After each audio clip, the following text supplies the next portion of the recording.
Good morning, everyone. Buenos días a todos. Muchas gracias a Joan y al hospital por haberme invitado a dirigirme a todos vosotros. Y entre unos compañeros tan fantásticos entre los cuales me siento muy humilde. Hablaré de vejiga hiperactiva y infecciones crónicas. Trabajo en una unidad para el tratamiento crónico de infecciones del tracto urinario con James Maloney, a quien tal vez conoceréis.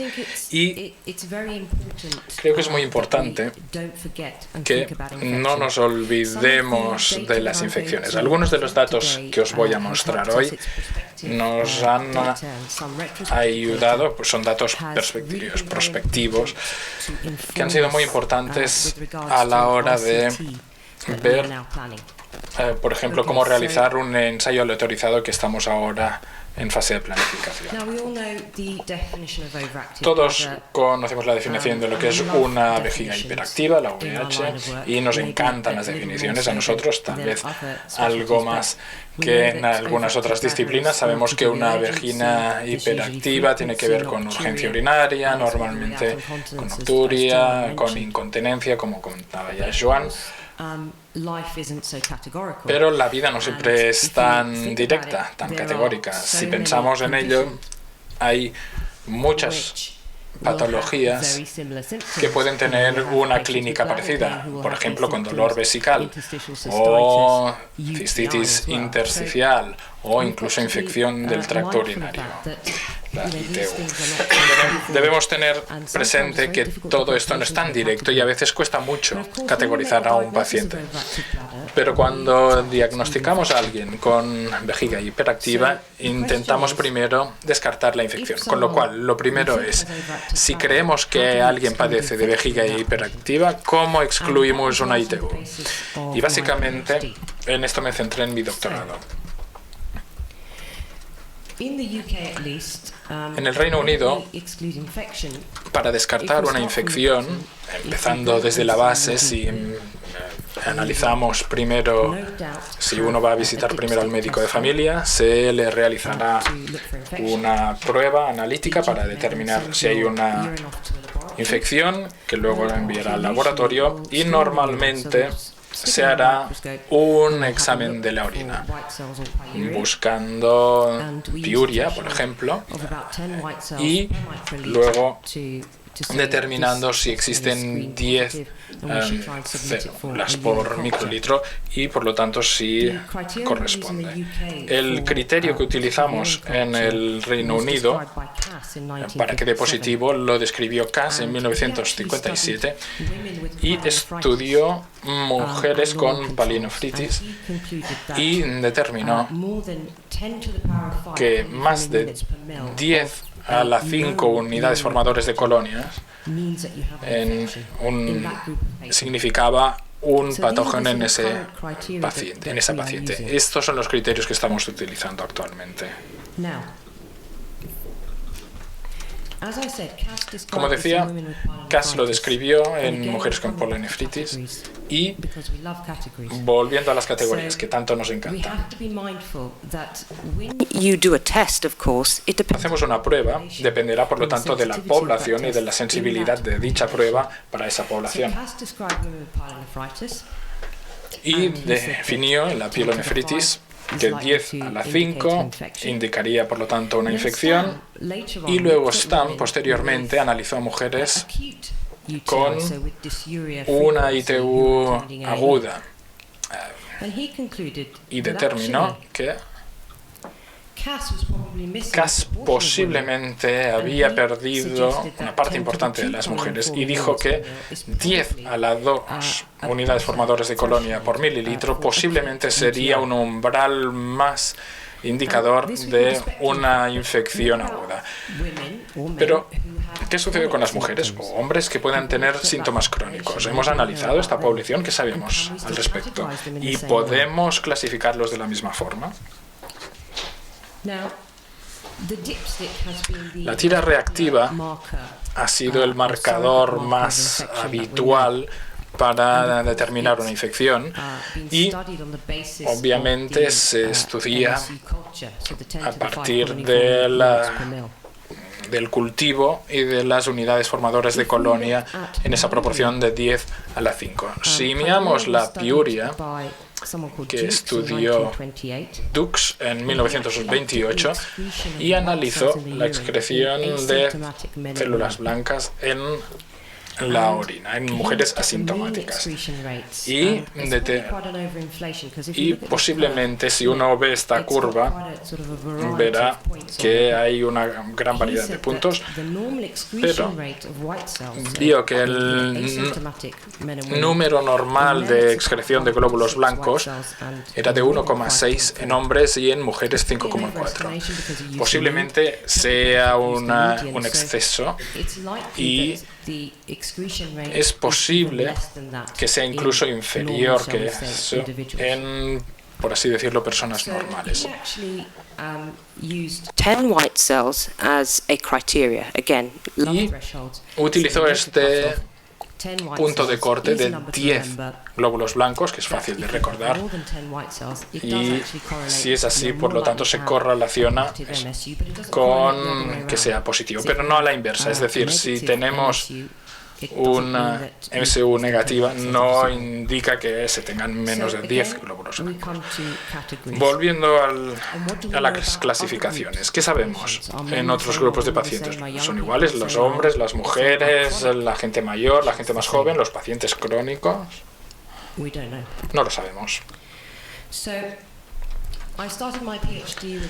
Empecé mi doctorado con el profesor Alain Lyon y estábamos en un centro de referencia para pacientes con vejiga hiperactiva y realizamos algunas observaciones con estos pacientes y hay todo un grupo de pacientes que no responde a los anticolinérgicos y que no actúan. Sabemos que no se genera una resistencia, con lo cual, si cumplían, si seguían tomando la medicación, ¿por qué no reaccionaban ante ello?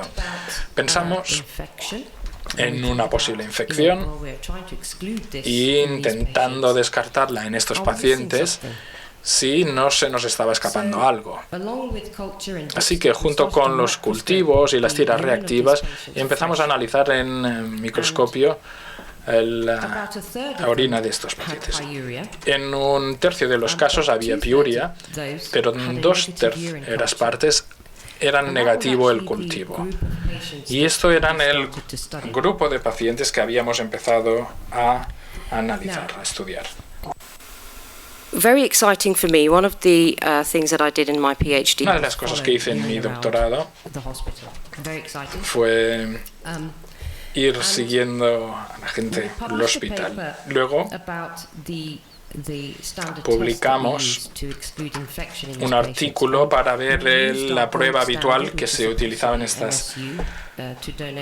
para determinar estas infecciones y lo utilizamos con este 10⁵ como punto de corte y vimos que la prueba con tira reactiva de hecho era poco sensible al determinar infecciones y aun cuando no era perfecto, si se veía en el microscopio orina reciente, era un marcador mejor para determinar infecciones. Y yo os he contado que iba siguiendo a la gente buscando su orina y sé que en otros países puede ser distinto, pero normalmente son entre 2 horas a 5 días para que la muestra llegue a veces al laboratorio. Yo cogía esas muestras y estaba ahí en el banco esperando 1 o 2 horas y se deteriora muy rápidamente la señal de los leucocitos, con lo cual hay que verlo en esas 2 horas para ver el recuento, porque si no, los glóbulos blancos acaban desapareciendo rápidamente. Y es importante entender, por lo tanto, estas deficiencias que a menudo puede haber en los procedimientos que se realizan con estos cultivos. Transcurridos 5 días, uno se puede imaginar ya lo poco que se puede extraer de un cultivo.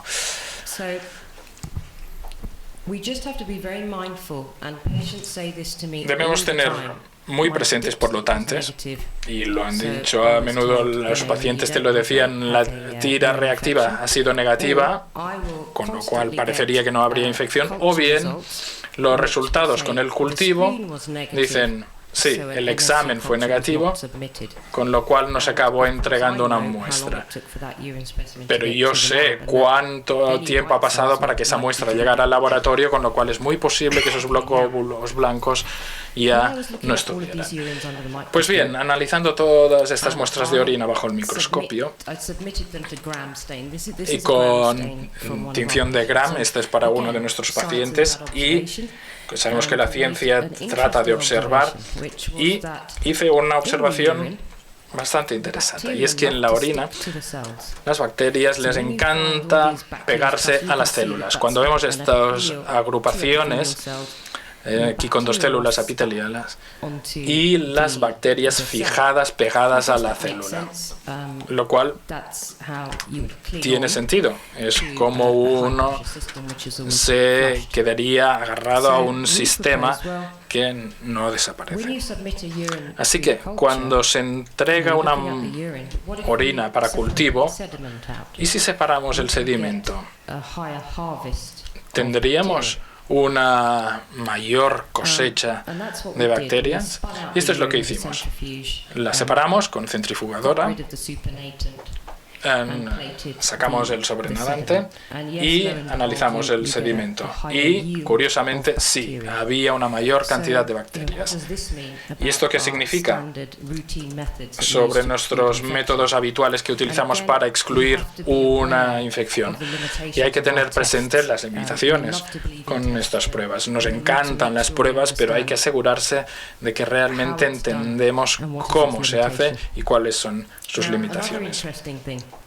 Otra cosa interesante, o al menos así me lo parece a mí, en el Servicio Nacional de Salud británico, el NHS, se pueden realizar cultivos de una muestra de orina de varias formas. Hay, de hecho, todo un documento para los laboratorios indicando que se puede hacer el cultivo de una forma o de otra, y se supone que todos deben conllevar el mismo resultado. Es muy técnico, eso sí. Tiene que ver con el tipo de material que se utiliza para la colocación de orina, las dimensiones, etc. Y nosotros lo hemos probado de todas estas formas con la misma muestra de orina. Y curiosamente, en función de las dimensiones, en función de si utilizas el sedimento de la orina o no, se obtiene un resultado distinto con la misma.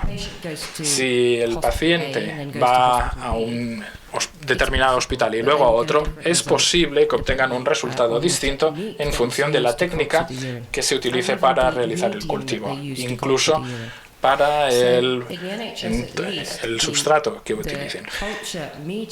En el NHS, el sustrato es muy específico ante determinados patógenos, y aquí en nuestro proceso nos centramos, por ejemplo, a menudo en la Escherichia coli y buscamos solo esa, la Escherichia coli.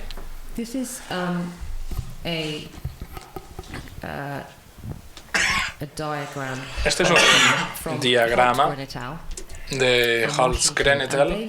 De Washington, donde analizaron infecciones del tracto urinario en un modelo con ratones.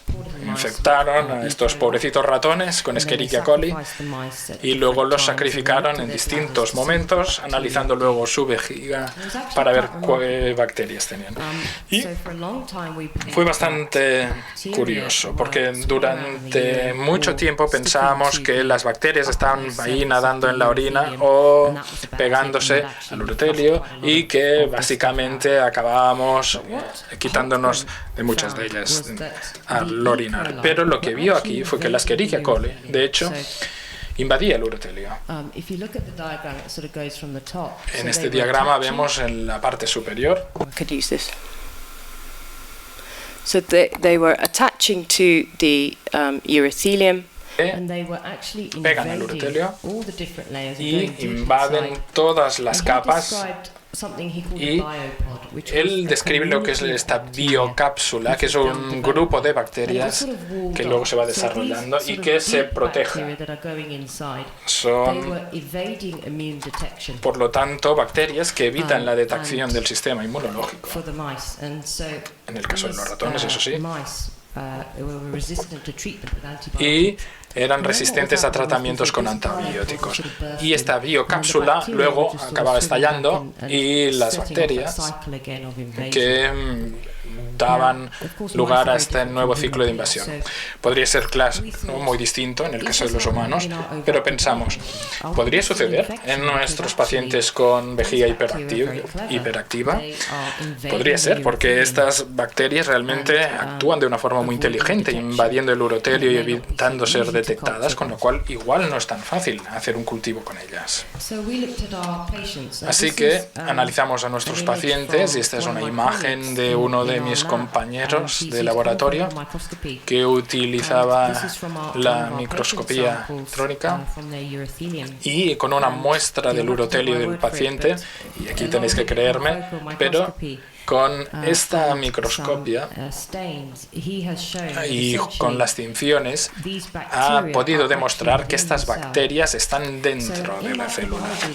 En microbiología cuesta mostrar si algo está pegado a una célula o si está en su interior. En este caso están en su interior. Y por primera vez, con este tipo de microscopia, hemos podido ver aquí en la parte verde sí que están dentro del interior de la célula. Este es un enterococo, por cierto, y en seres humanos vemos que estas bacterias invaden la vejiga y se quedan ahí. Con lo cual son difíciles de detectar y de tratar. ¿Y esto qué supone? Pues que hay que estar muy atentos a ello y hay que asegurarse de que no nos perdemos una infección. Luego, a partir de voluntarios normales o asintomáticos, analizamos su orina, realizamos cultivos y la pasamos para realizar mediante técnicas más complejas y encontrar ADN bacteriano. Y curiosamente, si vemos en estos dos diagramas, tenemos a pacientes con vejiga hiperactiva a un lado y al otro al grupo control, a la mano derecha, y todos ellos tienen bacterias. Todos tienen algún tipo de bacteria en la orina. Y sí, hay diferencias, más de algunos y menos de otros, como podemos ver, entre un grupo y otro, pero básicamente todos tienen bacterias. ¿Y esto qué significa?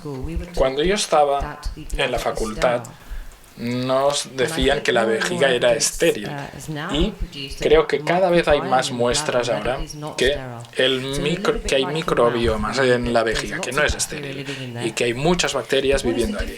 Pero ¿cuál es la diferencia entonces entre el hecho de que vivan en armonía con nosotros y que al día siguiente nos provoquen algún tipo de problema? No lo sabemos. Esto sería una representación parecida a lo que habíamos antes, y sí que hay algunas diferencias, pero entre el grupo control y el grupo paciente todos muestran bacterias. Y como decía, no hace falta que simplemente que me creáis. Sí que se puede ver en muchos artículos ya sobre cómo estamos tratando a los pacientes que pueden tener problemas vesicales o urinarios. ¿Qué os he contado hasta ahora? Que la vejiga hiperactiva puede ser a un efecto secundario ante una infección no detectada, porque hemos visto algunas de las carencias que podemos tener en las pruebas que realizamos para detectar estas infecciones. Hemos hablado de la piuria, cuando más de 10 días es significativo, pero como os contaba, era un punto de corte y es muy posible que el índice de excreción de glóbulos blancos sería incluso menor en una persona asintomática. No sabemos si debería estar entre 0 a 9, pero ¿cuál es la importancia que esto tiene? En nuestra práctica diaria se ve que puede ser muy importante sobre todo en lo relativo a los síntomas. Sabemos que el microbioma también es muy compleja. Os mostraba en esos gráficos y que posiblemente habréis visto, no sé si lo habéis notado, que la Escherichia coli no es la predominante, y estamos hablando aquí de pacientes crónicos. Es algo distinto a los pacientes que podamos ver agudos, pero nos sorprendió que la Escherichia coli no fuera el patógeno más habitual. Y podemos entender ahora, gracias a modelos con animales y también con personas, que tal vez las bacterias puedan evitar la detección mediante estas biopelículas o estas biocápsulas y creando depósitos intracelulares en la vejiga. Entonces, ¿cómo tratamos a estos pacientes? La respuesta es con dificultades. Aquí, con este dibujo, lo que quiero señalar es que si nos imaginamos que esto es la orina y este paciente está infectado, aquí hay glóbulos blancos y aquí en la capa superior del urotelio, que está con la orina, con todas estas células distintas, estas capas, estas células primigenias aquí, y aquí hay un fenómeno interesante, y este puntito verde serviría de ejemplo, y es que en microbiología las bacterias están las que llamamos las persistores, que básicamente invaden cualquier tipo de epitelio y luego dejan de dividirse, y no sabemos cuál es el mecanismo que siguen, pero al dejar de dividirse, los antibióticos no pueden acabar con ellos y evitan ser detectados. Tal vez un paciente con infección va al médico de familia y se le pasan antibióticos y luego vuelve al cabo de 2 semanas porque el persistor, por algún motivo, se ha despertado y ha decidido que dejará de dividirse. Estos persistores también son un problema. In the natural life cycle, este urotelio, en un ciclo normal, como os podéis imaginar, nuestros cuerpos son muy inteligentes, y si hay algún elemento invasor que hará, pues empezará a desprenderse del epitelio, del urotelio en este caso, y lo vemos en la orina. Y de hecho, cuando empezamos a analizar la orina, tendíamos a pensar que las células que había ahí eran contaminantes, agentes contaminantes y que vienen de la vagina, y al ponerlo a prueba, al analizarlo, hicimos una tinción con uropequina muy específica y nos sorprendió que un 80% de las células que se encuentra en microscopia son urotélicas. Y es interesante también ver que las pacientes realmente tenían muchas muestras, muchos restos de paredes del urotelio en comparación con el grupo control. Y lleva su tiempo desprenderse de esta parte del urotelio, con lo cual podemos ya un poco imaginarnos el problema, la dificultad en detectarlo, los persistores, el hecho de que las capas urotélicas posiblemente les lleve semanas, si no meses, en desprenderse, con lo cual las bacterias estarán ahí nadando y volviendo a invadir el urotelio, con lo cual podemos empezar a entender cómo la cronicidad y la repetición puede tener lugar con estas infecciones. ¿Qué predispone a algunos a tener estas infecciones crónicas? No sabemos. ¿Por qué algunas mujeres tienen infecciones urinarias y bebiendo un poco más de agua de lo normal ya les va bien? ¿O porque algunas el problema con todo persiste? No lo sabemos. Así pues, me gusta esta diapositiva porque es muy directa a la hora de explicar cómo nos ven los pacientes. Cuando yo veo a una paciente en el servicio de crónicos, que a menudo llevan 6 meses por ahí, han pasado por varios médicos, varias pruebas y realizando distintos tratamientos, y ahí la dificultad primero es conseguir que se fíen de mí, porque a menudo creen que tampoco les voy a ayudar o que voy a hacer algo malo.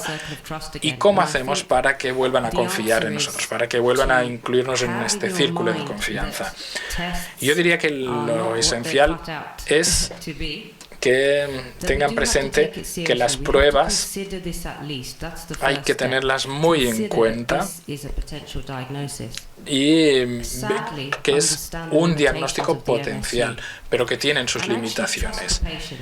Y fiarse también de la paciente. Y nosotros publicamos un artículo sobre los síntomas y cómo están relacionados con las infecciones crónicas, y sabemos que en los casos de infecciones agudas hay disuria, hay frecuencia, pero en las pacientes crónicas, y no sabemos por qué, el perfil sintomático es algo distinto. Y lo que sobre todo destaca son los síntomas relacionados con el vaciado. Y cuando os preguntamos, por ejemplo, sobre la habitación o un flujo reducido, los síntomas de vaciado, como he dicho, son muy importantes en este tipo de pacientes. Y la pregunta que hacía: ¿cómo tratamos estos pacientes? Tenemos algunos datos a partir de estudios de control aleatorizados, pero son pocos. Hay un par de estudios sobre ácido hialurónico en distintos puntos de la sangre, algunos estudios que analizan la eficacia antibiótica. Si tratamos a pacientes que han dado negativo en los cultivos, ¿cuál será el resultado previsto? Y este es un estudio curioso de STAM que trató a pacientes que habían dado negativo en el cultivo, pero con disuria y piuria, sobre todo con dolor uretral, y las trató durante 10 días con buenos resultados en cuanto a resolución. En un 75% de los casos se resolvieron, pero no hay datos a largo plazo para ver cuál fue el resultado más duradero en este caso. Si tratamos a los pacientes con antibióticos, también hay un índice de fracaso. En el NHS los tratamos de entre 3 y 7 días. 3 días es lo habitual, pero sabemos que habrá un fallo microbiológico, sobre todo me refiero en los cultivos, y que se notará a las 2 semanas después de un tratamiento de 3 días o incluso a veces de 5 días. Es decir, que si tratamos a los pacientes en estos 3-5 días, a los 4 a 14 semanas hay unos síntomas que volverán a reaparecer. Lo que sí sabemos ahora es que, como os comentaba, a veces las muestras de orina pueden no ser lo bastante fiables, y la piuria microscópica posiblemente sea la mejor forma de detectar a los pacientes, pero hay que hacerlo pronto, como os digo, porque si no, al cabo de 2 horas empieza a deteriorarse. Y sé que esto no es algo que puedan hacer todos. No es necesario tampoco tener una formación muy específica. El microscopio es fácil de acceder, pero hay muchos hospitales o médicos que pueden no tener acceso y por lo tanto no ser tan fácil. En este artículo hablábamos de los síntomas. ¿Cuál es nuestra experiencia en el tratamiento de estos pacientes? Y os voy a comentar cómo lo hemos realizado, sobre todo con un protocolo que vamos a presentar en un estudio con control aleatorizado para presentaroslo con los datos. Cogemos esta información a lo largo de 10 años de más de 1.000 pacientes tratadas y, como digo, tardaba 6 años los pacientes en llegar a nosotros. Y si miramos el perfil de los síntomas, normalmente decían que tenían una infección del tracto urinario, habían tomado antibióticos durante 3 días, no ha funcionado, he vuelto al médico de cabecera, me he dado más, he vuelto al cabo de 2 semanas, y así sigue. Se habían hecho pues ya muchos exámenes para cuando llegaban a nosotros, ecografías, contacts de todo tipo de cosas y varios tratamientos, distensiones de la vejiga, etcétera. Y el 80% de estas pacientes tenían también piuria, interesante, solo el 16% un cultivo positivo. Quizás eso nos haga entender un poco mejor por qué podría ser eso ahora. Y recogimos datos sobre los síntomas en cada visita. Eran mujeres de edad promedio 54 años y que habían hecho 6-7 visitas con nosotros. Tratamos a estas pacientes con antibióticos orales de primera generación, a plena dosis. ¿Y cómo funciona? Básicamente se hacía por ensayo y error. Empezábamos tratando a las pacientes durante 5 días, 7 días, un poco más, luego un poco más, parábamos, empezábamos. Y así es como básicamente recogimos los datos, también dándoles antibióticos intravenosos, que es algo que comentaré al final. El aspecto de la primera generación es importante y ahora empezamos a entender, ahora que entendemos más la parte microscópica, entendemos por qué esto es importante. Si utilizas antibióticos de amplio espectro, tiendes a matar un poco, a matarlo todo. Y ahora sabemos que la vejiga no es estéril y que matarlo todo seguramente no es la mejor manera de hacer las cosas. Hay necesidad de restaurar un cierto equilibrio dentro de la vejiga y sabemos mucho de cómo las bacterias se comunican entre ellas, en gran parte por los patólogos y microbiólogos orales, porque son quienes tratan también con este entorno en la boca. Y realmente no se trata de matar una cosa, sino que cuando matas algo, normalmente algo peor tiene la oportunidad de hacerse con ese espacio.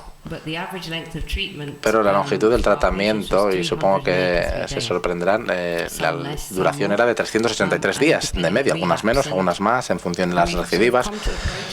Y llegamos más o menos a un protocolo, pero también a través de ensayo y error, de empezando, volviendo, de parar, volver a empezar. Y esta sería una paciente más o menos típica de las que veíamos, y vemos los síntomas. Utilizábamos una puntuación validada de 39 puntos y vemos cómo van bajando los síntomas, y también los leucocitos se reflejan que siguen más o menos el mismo patrón. Y luego los antibióticos intravenosos, esto lo he puesto como última diapositiva porque también es importante, y es que muchas de nuestras pacientes llegaban a urgencias y les daban también antibióticos intravenosos, y los probamos porque nos pareció que podían tener una mejor penetración en la vejiga, pero lo que vimos fue que en realidad mejorabas durante un poco, bajaban los síntomas, pero volvían a subir, una especie de efecto yo-yo que creemos que se debe a los persistores, a las bacterias persistentes. Por eso dejamos de utilizar antibióticos intravenosos y nuestro régimen de primera línea es muy superior, vemos. Mi mensaje pues para todos ustedes hoy es al menos pensar en la infección, entender los límites de nuestras pruebas. Cada vez más verán, nuestros alumnos de medicina dirán, yo haría un TAC para cualquier cosa que se presente. Bueno, con la infección pasa lo mismo. La cinta reactiva, cultivo de orina, microscopía, lo que sea. Tenemos que sospechar, tenemos que escuchar los síntomas, escuchar a la paciente y nos lo dirán. Y ser consciente de que quizás estemos pasando por otra infección. Gracias.